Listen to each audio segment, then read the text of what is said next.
We don't like to think about death being close. We imagine it showing up in obvious places, dark streets, dangerous situations, moments that already feel risky. Not somewhere familiar, not somewhere safe, and definitely not at a family dinner. But that's where this story ends up. This is the story of Kenny Wong, a case that shocked Malaysia and was so disturbing it eventually forced the country to rethink its laws. Kenny Wong Lay Kian was born in 1974 in Malaysia. She grew up in a big, close-knit family, surrounded by people who loved her. Malaysia was known for its beauty and charm, especially to tourists, but Kenny wanted more than what life there could offer her. She had bigger plans. She wanted success, movement, new places, and she understood early on that none of it would be handed to her. She worked hard. After finishing high school at the top of her class, she earned a scholarship to attend university in Hawaii, where she studied economics. It was a huge step and it changed everything.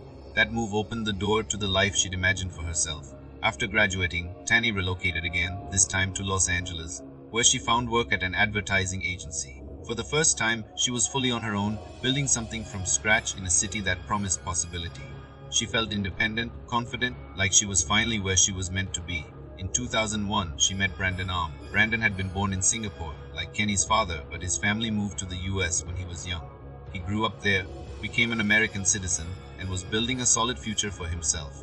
The connection between them was immediate. Things moved quickly.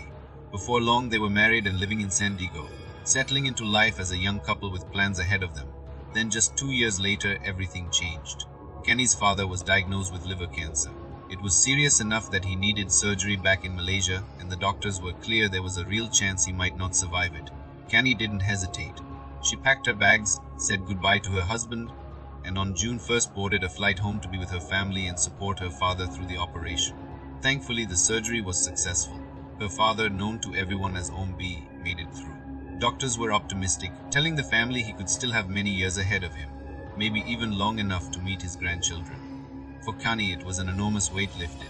After weeks of fear and uncertainty, she finally felt like she could breathe again. For the first time in a long while, things felt okay. It was time for Kenny to head back to her husband, to her job, to the life she'd worked so hard to build. She booked a morning flight to Los Angeles and started getting ready to leave that evening to celebrate the good news and spend one last night together. Kani invited her family out to dinner at one of their favorite places, Mund Restaurant at Bangsa Shopping Complex. It was familiar and comfortable, a spot tied to years of family holidays and celebrations from when Kani still lived at home. Dinner was warm and lively, full of easy conversation and laughter. Partway through the meal, Kani's mother started to feel unwell. Without a second thought, Kenny offered to drive her home. Out in the parking lot, she dug through her purse, trying to find the parking ticket. She checked again and again, nothing. She figured she must have left it inside the car. Turning to her sisters, she told them she'd be right back, just a quick walk to grab it. She never returned. At first, no one panicked. Maybe she was delayed. Maybe she'd run into something small. But as the minutes stretched on, her mother grew uneasy and decided to go look for her. When she reached the parking lot, Kenny wasn't there. Neither was her car. The worry set in fast. 30 minutes passed. One of her sisters tried calling her phone, but it was switched off. That alone felt wrong. Kenny was careful, organized, the kind of person who always checked in if plans changed. This wasn't like her.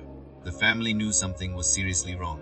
Her father rushed to the parking attendants and pleaded to see the security footage. On the screen, everything looked normal at first. Kenny walked toward her car, her purse in hand, clearly searching for her keys. Then they noticed someone else, a man walking just behind her. When she slowed down, he slowed down. When she picked up her pace, he did too.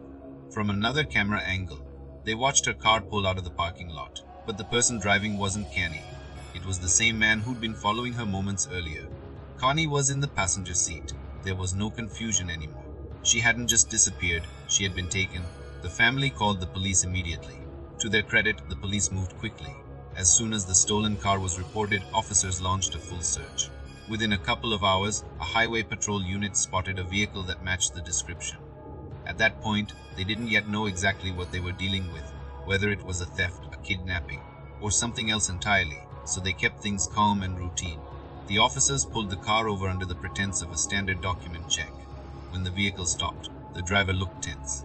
He tried to cover it with a polite smile as he handed over his license, but the nerves were obvious. In the passenger seat was Kenny. She looked terrified, but she was doing her best to stay composed. While one officer reviewed the driver's papers, Kenny tried to catch his attention. Small movements, subtle signals, anything she could manage without setting off alarm bells. The officer didn't catch on. The driver did. The moment he realized what she was trying to do, he floored the accelerator and sped off. The patrol officers reacted immediately, firing warning shots as the car tore down the highway. Despite the pursuit, the suspect managed to get away. Still, the police had something important: the driver's identification. His name was Ahmad Najib bin Aris. He was 27 years old. Ahmad was born in 1976 in Noai Johor, the second of 4 children. He left school after his 3rd year of secondary education to help support his family. By most accounts, he worked hard and kept to himself. In 1998, he moved to Kuala Lumpur, got married, and later became the father of 2 children. People who knew him described him as polite, responsible, and quiet. Not someone anyone would expect to be connected to a crime like this. That image wouldn't last. Just a few hours after the highway chase, police received an unexpected lead. A young man walked into a station with a strange story. He said he'd been eating at a roadside cafe when another man approached him, asking for help. According to him, the man claimed he was traveling with his wife when one of their tires blew out, leaving them stranded. Wanting to help, the witness followed the man outside and offered him a jack. But as he got closer to the car, something immediately felt wrong. There were bullet holes in the side of the vehicle, and sitting in the front seat was a woman who looked terrified. Nothing like someone on a casual road trip with her husband. That woman was Canny. The man never actually fixed the tire. He just messed with the jack for a bit, muttered something under his breath, and then handed it back, saying he didn't need it after all. That was when police finally understood what they were dealing with. The woman in the car was Canny Wong. The man pretending to be her husband was Ahmad Najib. But tragically, that was also the last time Connie was ever seen alive. 3 days later, her body was found inside a sewer manhole near a construction site. It had been burned so badly that identifying her wasn't easy. The autopsy later showed she had been stabbed several times in the stomach and then strangled. Not far from the same construction site, investigators located her car. One of the tires had been punctured, shot out more accurately. Inside the vehicle, there were blood stains on the back seat, clear signs of what had happened. And this is the part that stunned a lot of people. Even though police already had the suspect's identification, his name, his address, everything, they didn't go looking for him until after Connie's body was discovered.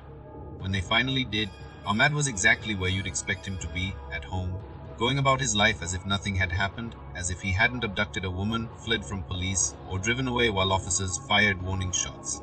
After his arrest, forensic tests confirmed what investigators already believed. Canny's blood was found throughout his car. His DNA was there as well. Murders like this are extremely rare in Malaysia.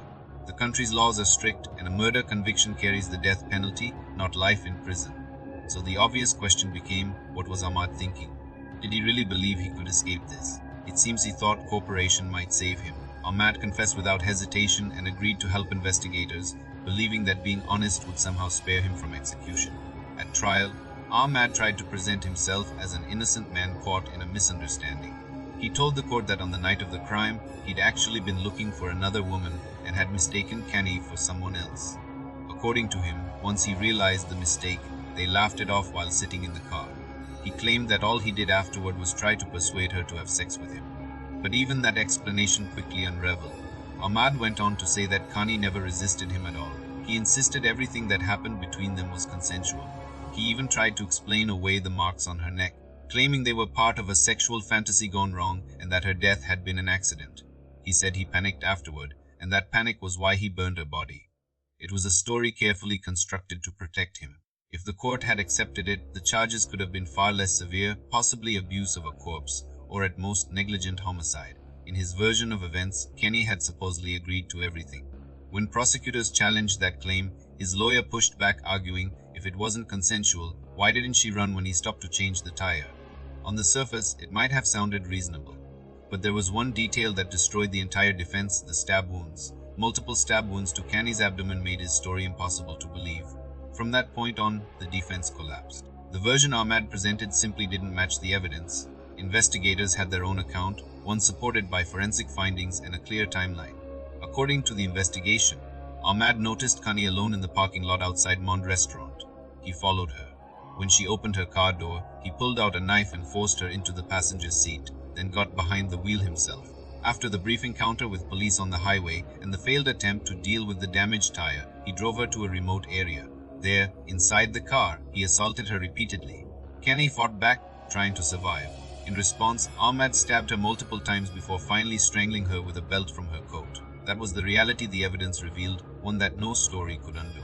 After she died, He pulled her body from the car and dumped it into a nearby manhole, covering it with old tires in an attempt to hide what he'd done. But even then, he wasn't finished. The next day, he came back with several cans of gasoline. He poured it over her body and set it on fire. As investigators pieced everything together, they uncovered another disturbing truth. This wasn't Ahmad's first crime. Before Kani, he had assaulted at least 4 other women. None of them reported him. They were scared, ashamed, and their silence allowed him to keep going. Kani could have been anyone: a daughter, a sister, a wife, a friend. Someone who crossed paths with a man who had already gotten away with too much for far too long. On February 23, 2005, after years of hearings and delays, the court finally delivered its verdict. Ahmad Najib was found guilty and sentenced to death. He was also given 10 lashes, but no sentence could ever undo what had been done. No punishment could ease the pain of parents who had lost their daughter in such a violent, senseless way. From prison, Ahmad tried repeatedly to avoid that fate. He filed multiple appeals and even wrote directly to the Sultan of Selangor, pleading for a pardon. Every request was denied. 13 years after Kani's murder, on September 23, 2016, the case finally came to an end. Ahmad Najib was executed by hanging. The crime shook Malaysia. People weren't just horrified by how violent it was, but by how easily it happened. How a woman could be taken from a well-lit, busy parking lot, just steps away from her own family. In the aftermath, authorities made changes. More CCTV cameras were installed across cities. Security was increased in shopping centers and public spaces. Women-only parking areas were introduced, all with the goal of preventing something like this from happening again. The hardest truth is this: it took the death of an innocent young woman, a daughter who had traveled halfway across the world just to be with her sick father, for real change to begin.